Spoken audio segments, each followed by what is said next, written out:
मैं शिवाजी महाराज से माफी मांगता हूं। कदम जी की जो मूर्ति बनी है ना, माफी जो ही वही मांगता है जो गलत काम करता है। आरएसएस के व्यक्ति को नहीं देनी थी, उसको माफी किस चीज की मांगनी है?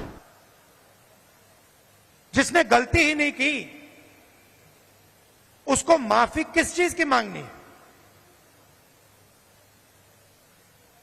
यहां कुछ ही दिन पहले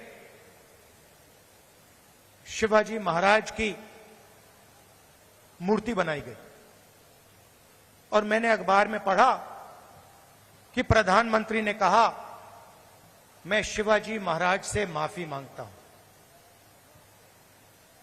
अब मैं ये समझना चाहता हूं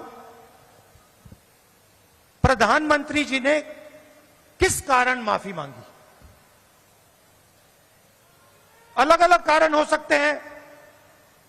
पहला कारण हो सकता है कि ये जो मूर्ति थी इसका कॉन्ट्रैक्ट आरएसएस के एक व्यक्ति को दी गई। पहला कारण यह हो सकता है। शायद प्रधानमंत्री जी कह रहे हैं कि नहीं, मैंने गलती की, मुझे ये कॉन्ट्रैक्ट आरएसएस के व्यक्ति को नहीं देनी थी, ये मुझे कॉन्ट्रैक्ट मेरिट पे देना था। शायद वो गलती हो सकती है। दूसरी गलती हो सकती है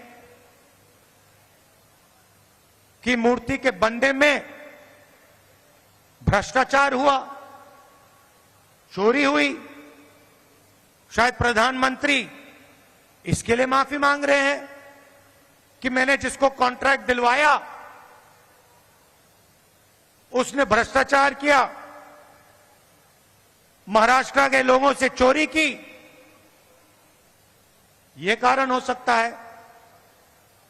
तीसरा कारण हो सकता है कि आपने शिवाजी महाराज की मूर्ति बनाई, उनकी याद में आपने मूर्ति बनाई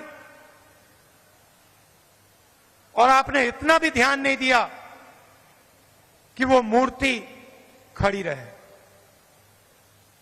मैं आपको गारंटी देता हूं, कदम जी की जो मूर्ति बनी है ना, आप यहां 50, 60, 70 साल बाद आ जाइए, यहां आपको दिखेगी।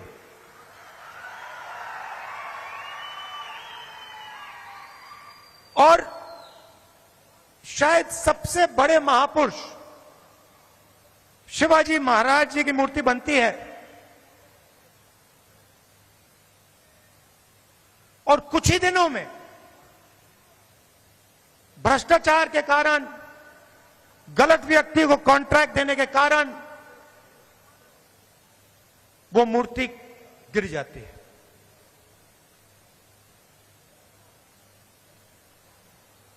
शिवाजी महाराज का अपमान किया है और प्रधानमंत्री को सिर्फ शिवाजी महाराज से माफी नहीं मांगनी चाहिए। अगर माफी मांग रहे हैं तो महाराष्ट्र के हर व्यक्ति से माफी मांगनी चाहिए और प्रधानमंत्री जी को यह भी समझाना चाहिए कि आप सिर्फ 2 लोगों की सरकार क्यों चलाते हो।